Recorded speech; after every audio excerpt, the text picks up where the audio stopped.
Howdy folks, welcome back to Boondockery. After a long period of time, we're finally going to get back into a little Ruckdiculousness. Now I'm going to be shooting today in my bushcraft laboratory. And it's supposed to get pretty warm today. So everything's opened up to allow a little airflow through. So you're probably going to hear a lot of noises, a lot of sounds you don't normally hear on my videos. Just wanted to give you a heads up. Today's bit of Ruckdiculousness is going to focus on the Flyye Tactical MOLLE multi-frame pack. Now as you can see, this is a fairly substantial pack, and it would be very comparable to the large Alice, the large rucksack MOLLE 2 that the Army's using, or even the Flyye as far as its dimensions go. And essentially, for the most part, it's literally just a main compartment.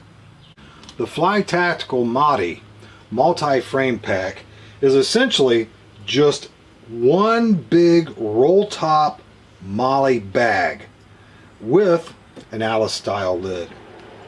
It's 79 liters, which is 4,800 cubic inches.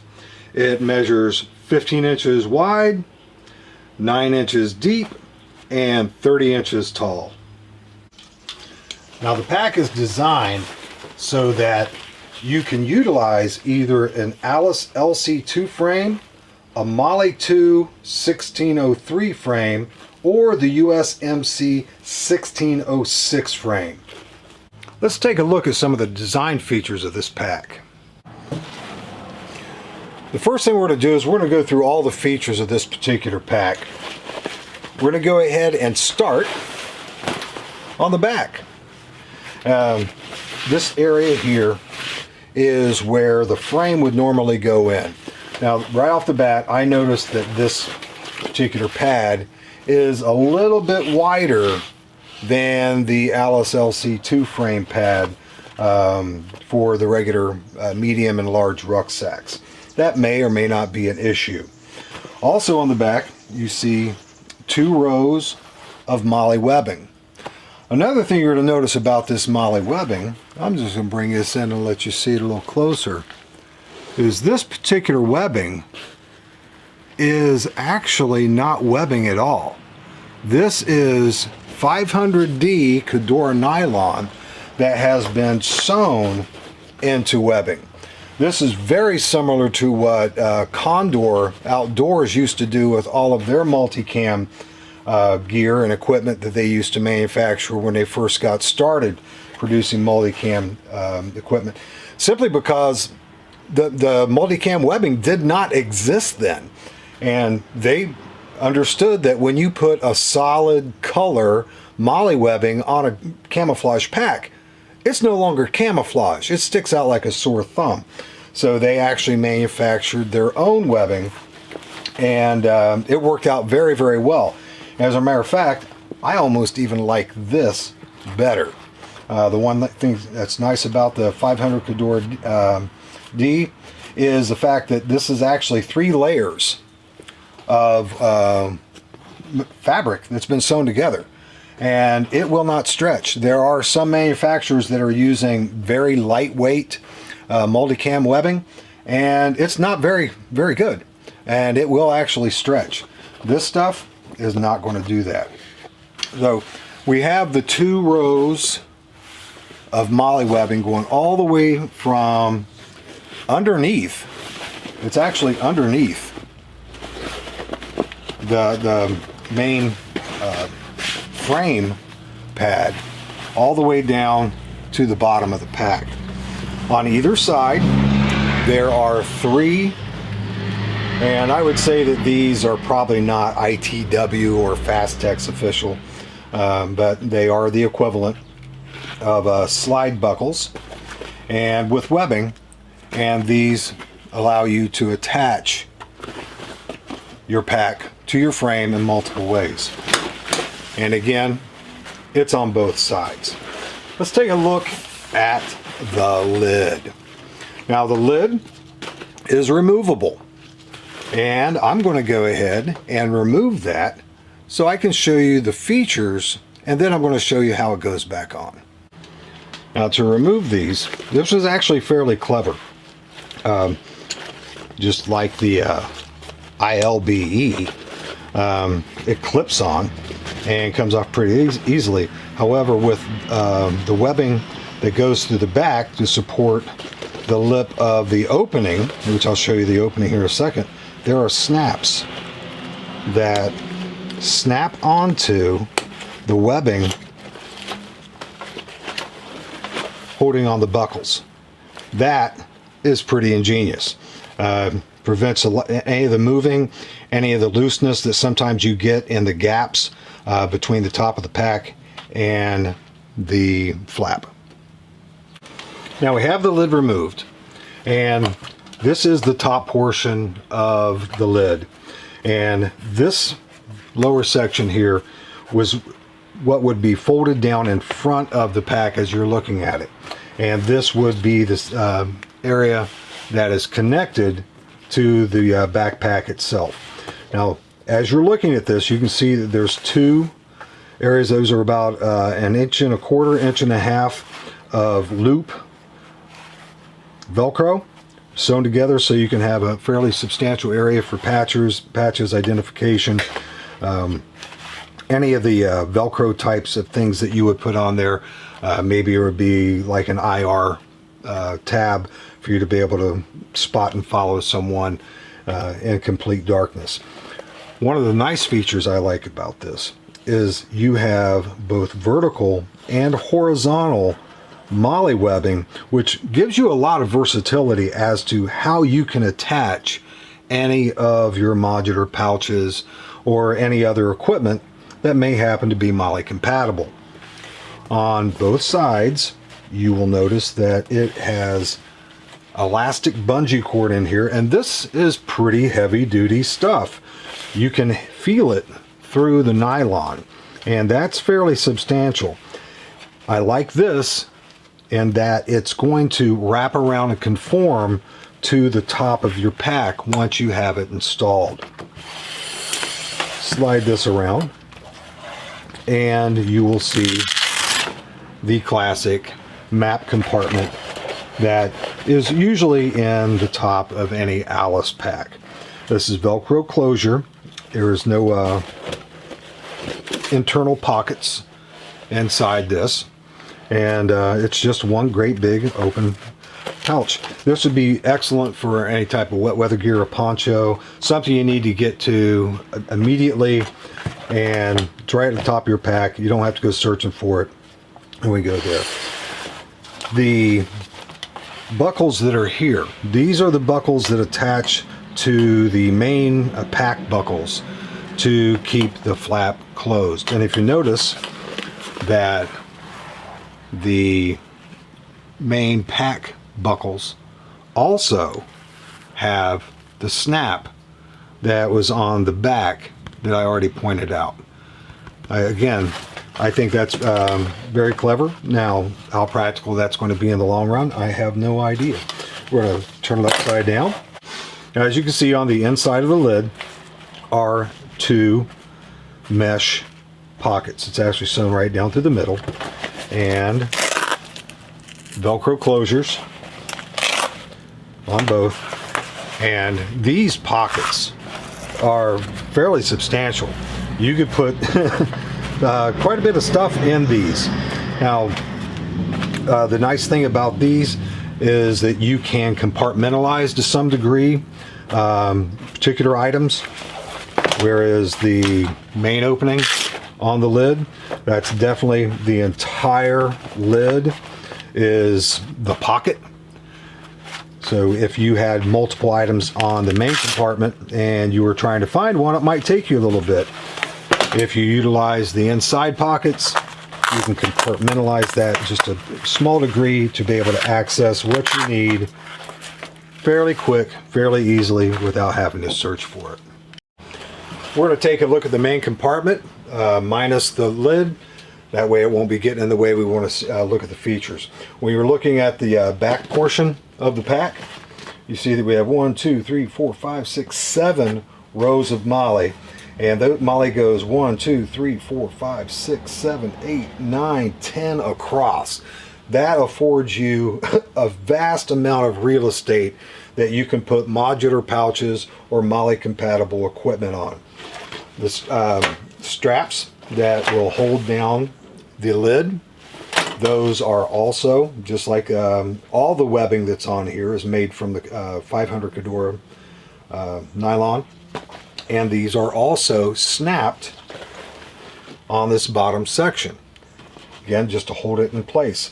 This is probably cheaper in the long run than some of the buckle systems that they use to attach these, and you have some degree of modularity as to where you place your main compartment straps for your closure. Perhaps you have a particularly large load, you might want to move those up, so that way you can free up this MOLLE webbing down here in order for you to utilize that for modular pouches. On the sides, let's look at these sides. They're quite wide, and you have 5 rows of webbing for the MOLLE, and you have 1, 2, 3, 4, 5, 6 across. That's again another very large area of real estate. This could very easily accommodate the USGI issue sustainment pouch. And at the bottom, this is a huge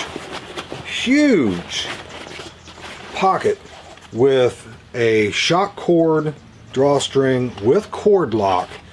This very easily can accommodate 2 Nalgene bottles.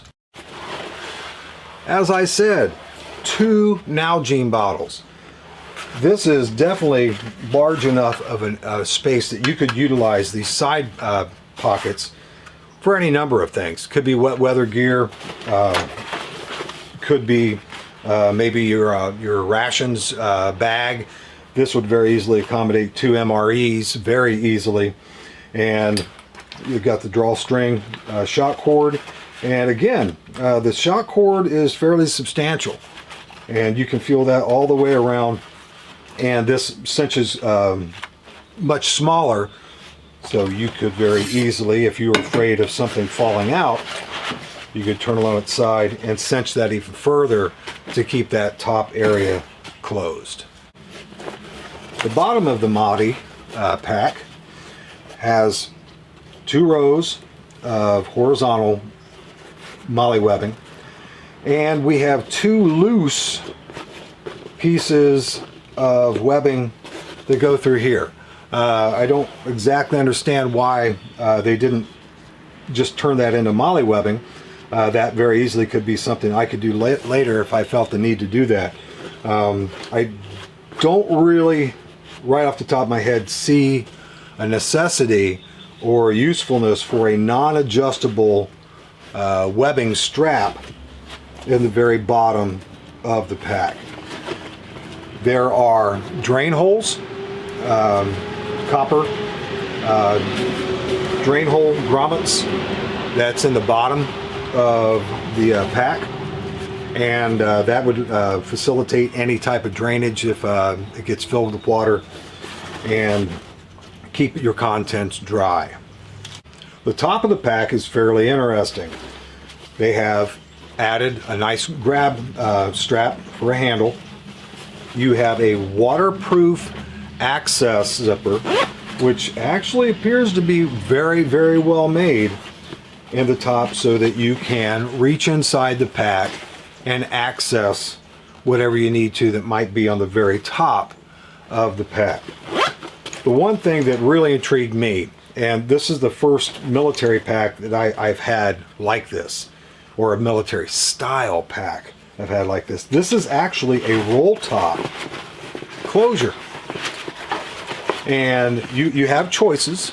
You can go a more traditional route to where you have a drawstring to where you can cinch all of this up, bunch it up, and then have the lid come down and close over it. Or, which I think is a little more impressive, to be able to use that roll top feature to keep a lot of the dirt, debris, water or anything else from entering the pack. Again, this is 500D Cordura. It is coated, and it's going to provide some degree of waterproofing, at least for a good little while.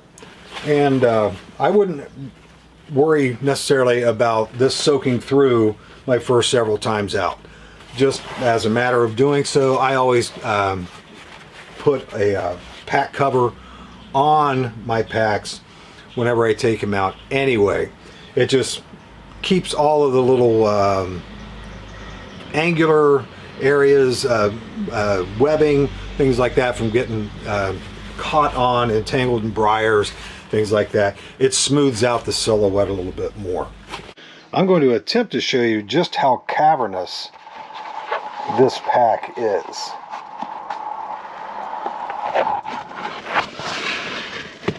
It's like going spelunking. This thing is incredibly deep.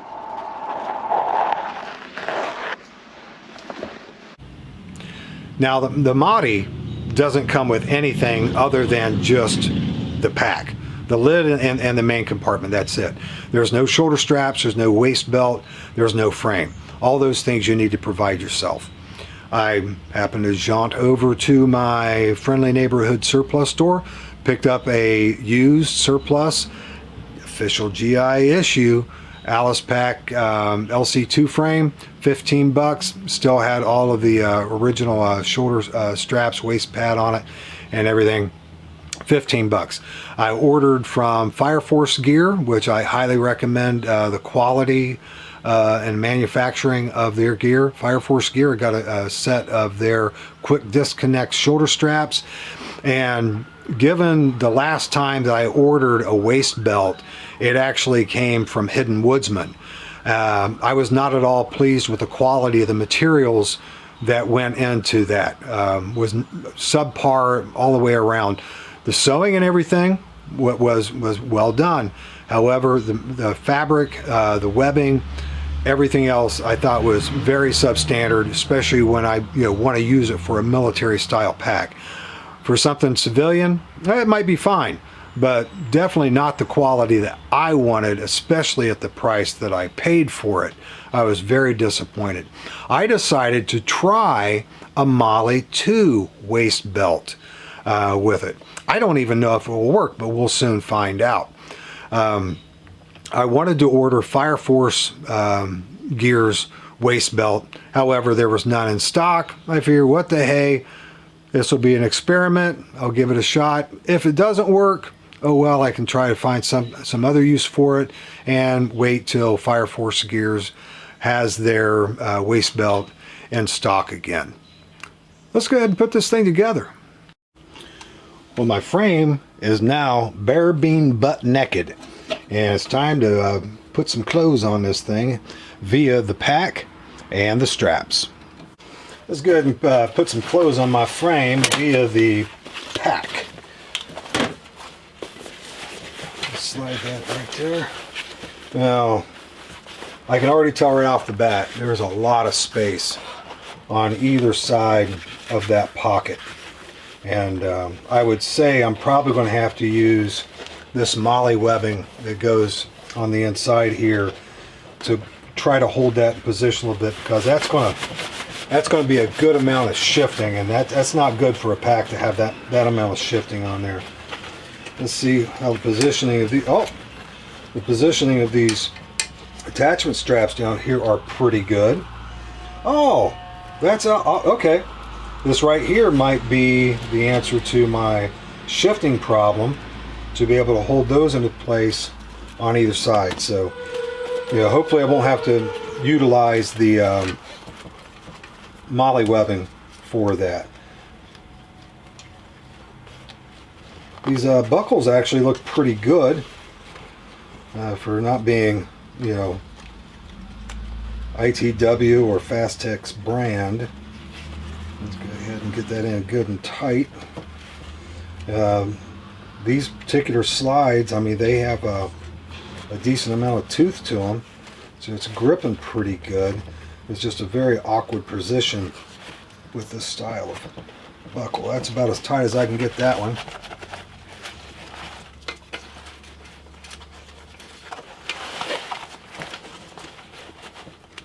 Everything seems to be in a right position, so that's good. Very good. You know, sometimes when you get these packs from non-military sources, you never know what the fit's going to be like, and yeah, that's in a good position there. Let's go ahead and put these on. See if that helps that sliding at all. Now that could possibly be a problem there.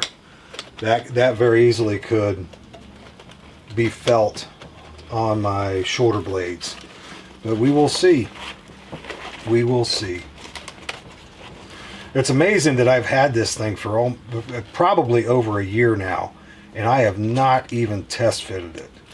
It's just, I guess, proof of the chaotic existence of my life.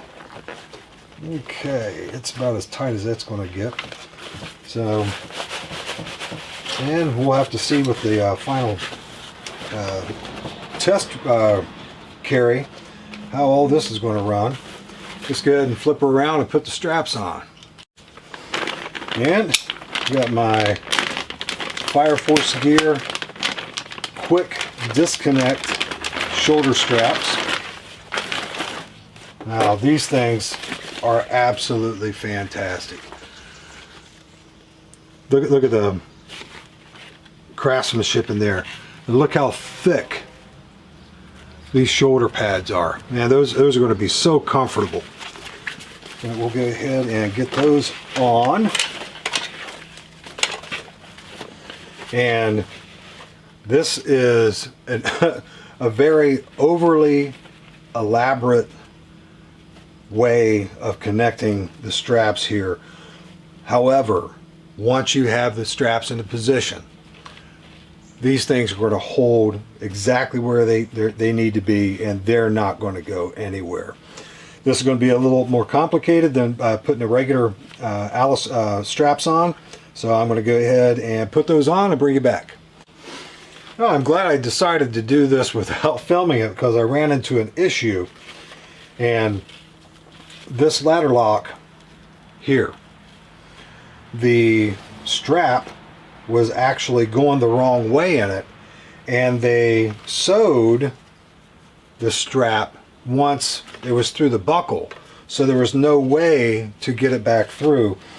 So I had to take a knife and cut the stitching out of that to be able to remove it and cycle it through. So that's going to necessitate me pulling out the sewing machine and sewing that back into position, so that way I will still have that nice little thumb lock position to be able to slide these out. The shoulder straps are on, and these are going to be great ones. Can't wait to try them out.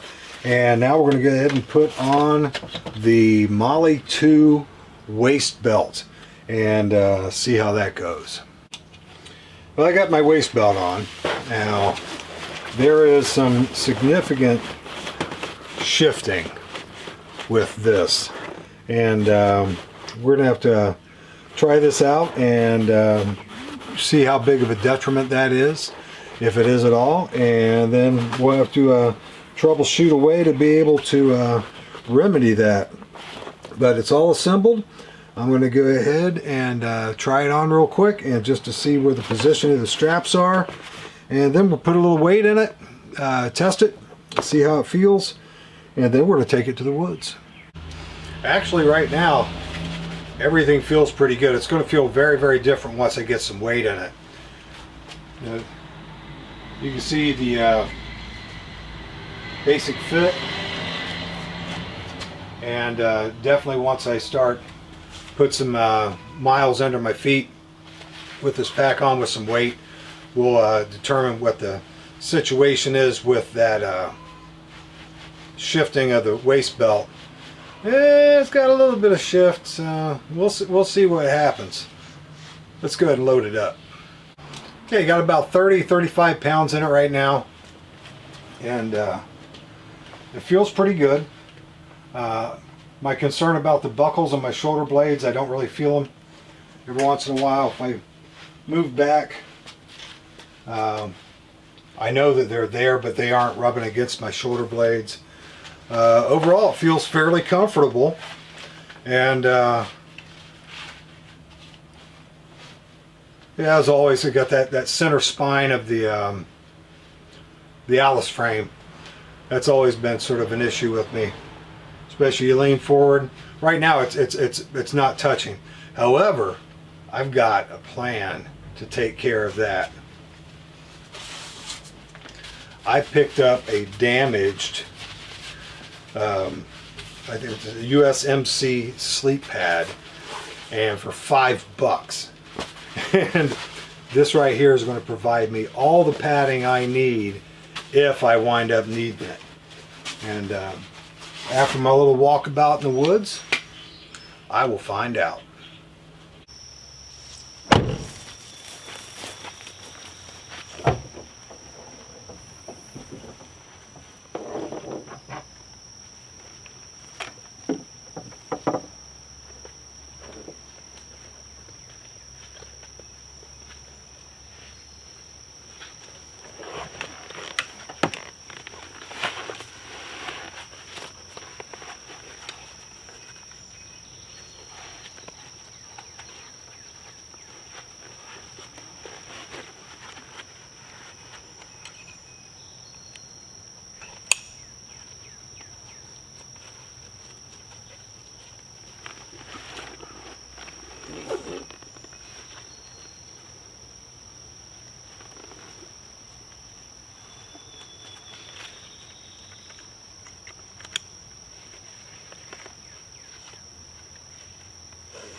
Well, I specifically chose some extreme terrain to test this pack.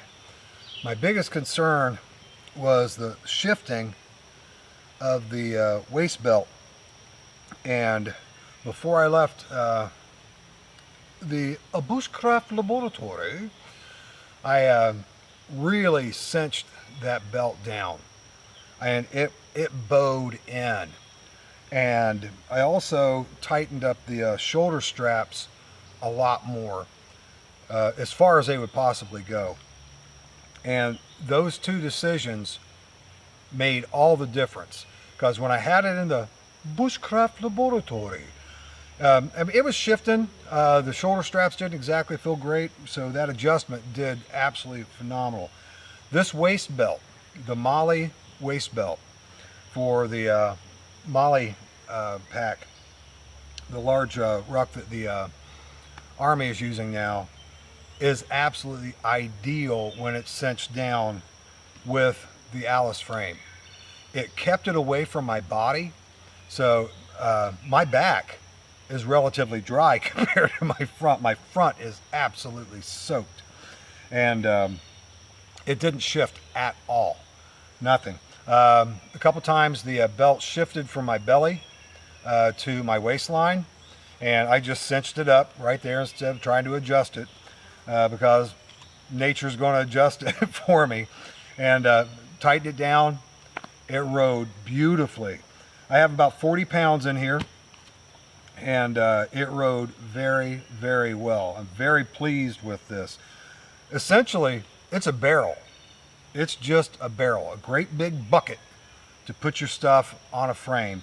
And with as much room it's in it, I would, unless I'm going to attach a first aid kit, or maybe something I need to get to like that, like if I get a MOLLE pouch for my batteries for my camera, I might do that. But yeah, it rode beautifully. I have no complaints the way it carries whatsoever. Now, what I'm going to do now is I'm going to go ahead and enjoy one of the rations that I prepared the other day. And I'm going to take a couple minutes rest before I hike back out. I'm very, very pleased.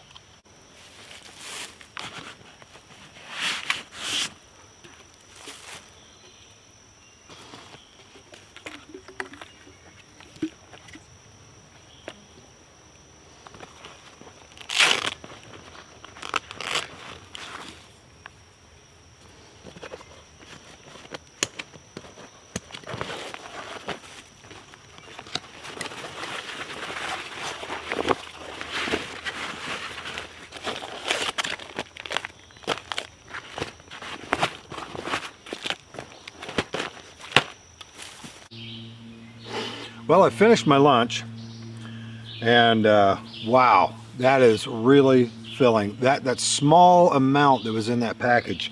If you haven't watched my video on do-it-yourself field rations, make sure you check that out.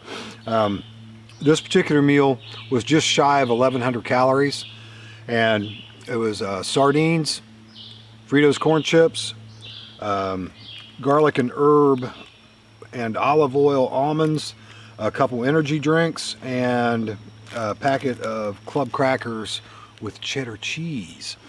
Now, this is an excellent meal. However, the garlic and herb and olive oil almonds, wow, that is one mouthful of flavor. It's really overwhelming. And these would be absolutely fantastic as an hors d'oeuvre for any type of Italian fare. That just was fantastic. My energy drink, which is vitamin B and caffeine, that was on the bitter side. It had a real bitter afterbite to it. And then my berry drink with vitamins A, C, and D, I'm finishing that up right now. It's actually pretty good. Overall, the meal's actually fantastic. And I'm going to show you in just a few minutes the index cards that I had on either side of my Fritos corn chips. And I want to show you a little something with those. I know I mentioned it in my video where I made the do-it-yourself field rations, but I'm going to do a quick demo for you. Let's see just how well they work. Now, couple items of note with the pack, the Flyye Modi. The lid actually fits much better than the ILBE. Yes, I know that's coming from me, that's almost blasphemy, but it does. I mean, it fits very, very well. And I am very confident if I had half the amount of kit in the pack as I do right now, that when it lays loose, it's still going to fit better than the ILBE lid. And I know that I had a comment on my ILBE video, and if you haven't seen it, check that out too. It seems to be pretty popular. A lot of folks like it. Now granted, I mean, I didn't have any training with it, so all I could share is what I experienced with it and what I figured out for myself. Some of it was right, some of it was wrong. But and also check out Renaissance Marine's videos on YouTube about the ILBE. He has a lot of great stuff, and he actually shows you the proper way of attaching the patrol pack. But that was one item of note I thought about that I needed to mention. It fits really, really well. The overall durability and the quality of the material, I remember when I first looked at it, I was thinking it might be 500D.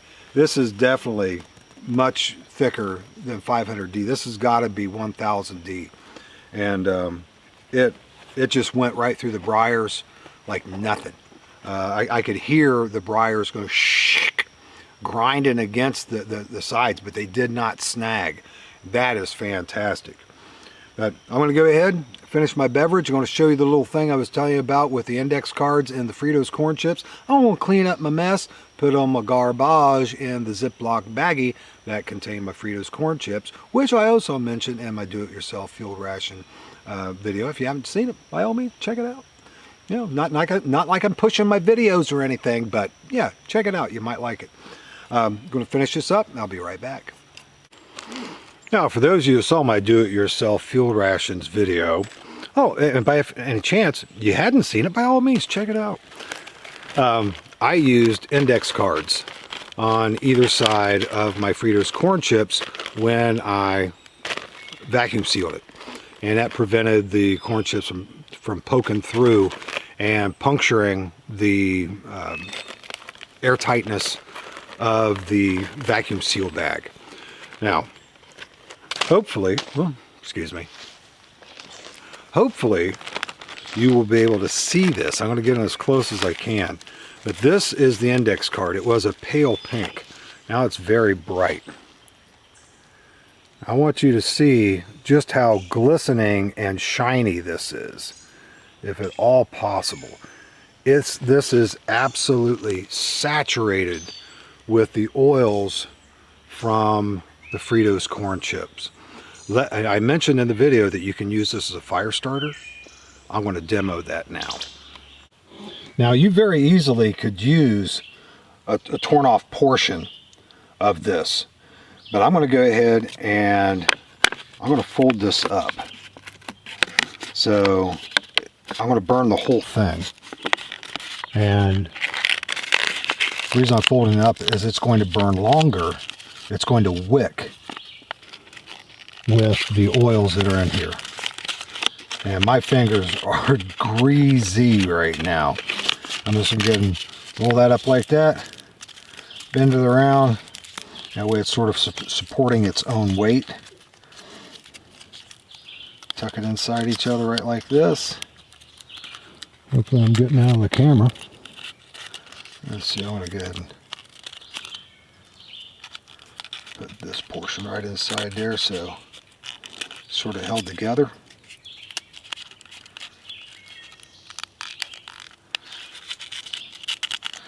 Just tuck it in right like that. Set her down. I'll wipe my hands off. And just use a lighter here to get her going on a rough end there. Okay, now it is going. As long as we don't get a big gust of wind, it should continue to burn. And I tested this a few minutes ago with a portion of the other card, and it burned for a good little while. Paper itself is going to burn very quickly. However, the oil is what's being burned now, and the paper is just serving as a wick for the fire. Now again, if you're using this as a fire starter, once you have all of your twigs and all your fuel around this and over top of it, and that continues to burn slowly like it is, that's what you want from a fire starter. You want something that's going to burn slowly for a long period of time. And you can see it's making a pretty decent flame.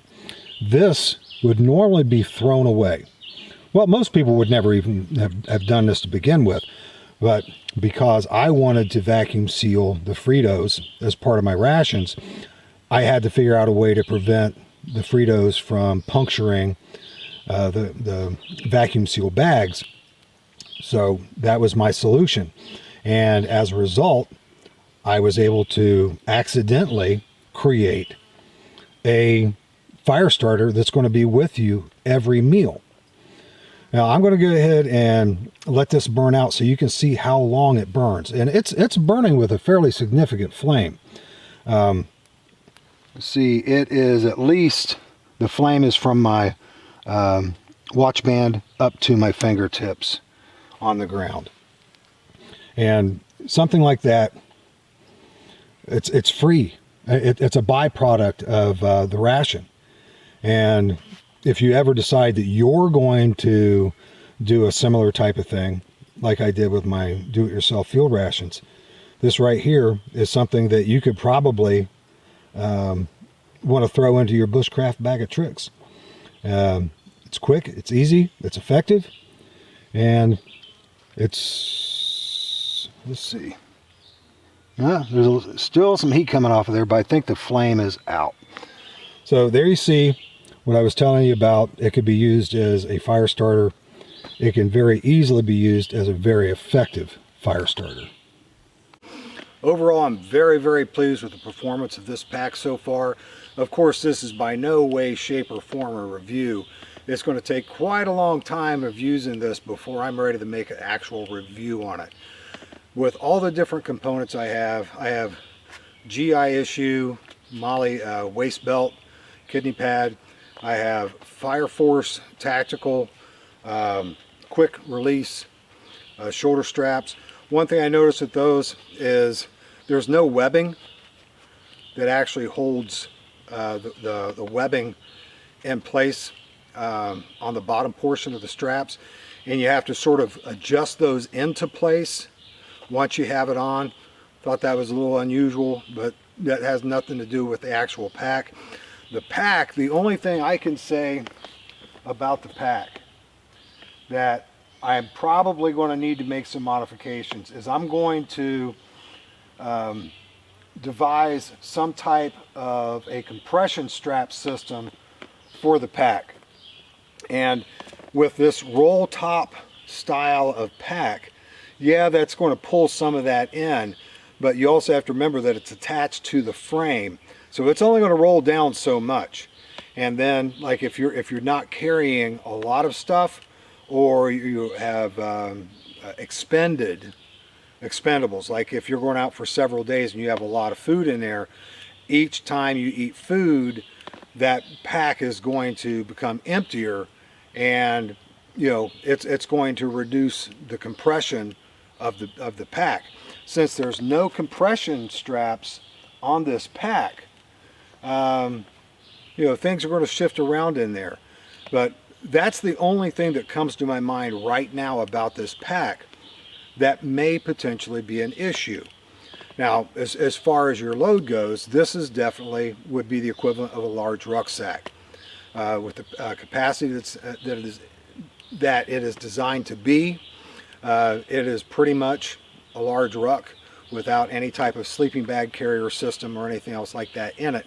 However, you very easily could put a sleeping bag carrier on the bottom. The straps are there, you could definitely do that. However, it's not designed in the pack.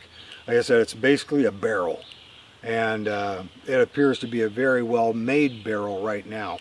The attachment straps that are on the side that attach the ruck to the frame helps to stabilize the pack and keep it from shifting around on the frame. Because like when I first put the pack on the frame, knowing that it was designed for the Flyye frame and the MOLLE frame, I was thinking there might be some deviation or might be some play in the pocket to where the frame goes into on the pack. But that turned out not to be an issue, and with those two secure straps on the sides of the pack, holds it in place. I mean, this is an extremely comfortable combination of items.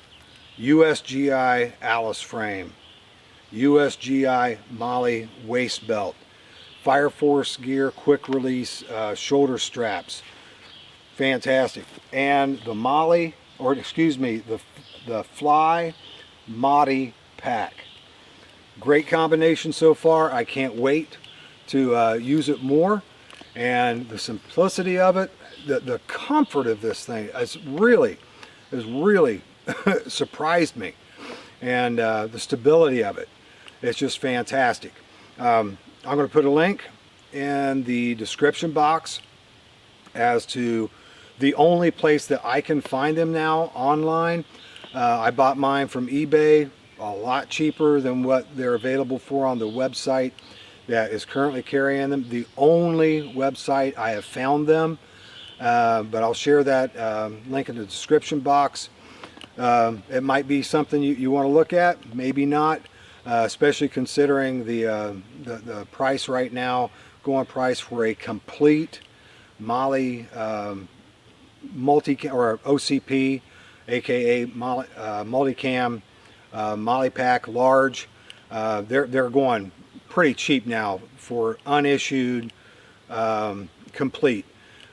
So you may not want to make the investment in just a pack, unless of course you already have shoulder straps, waist pad for an Alice frame. And I'll be perfectly honest with you, I like these additions, but I am quite certain by carrying it, the length of time I have today, that a standard GI issue kidney pad for the Alice frame and straps would be sufficient, would be good. So if by any chance you have a surplus store near you, you can pick up a complete frame system with the waist belt and the shoulder straps. Probably be able to pick that up fairly inexpensively, depending on where your prices are in your surplus shop. And then the other investment of, there's approximately 200, I'm pretty sure it's straight up $225 on the website I'm going to share. So that's going to be something that if you're interested in this, you're going to have to weigh it out. I'm very pleased with this. And even though I don't own a brand new GI issue MOLLE pack system, I love this. I'll tell you right now, I love this so far. And like I said, I'm going to be able to put it through its paces further throughout the summer, well into fall. This should make a fantastic winter pack because of the size, and winter stuff is always bigger and bulkier. It may not be tremendously heavy, but it's always much more large and bulkier for winter stuff. Unless, of course, you're wearing the ultralight 100% down stuff, and then everything's teeny tiny. But that's another big expenditure.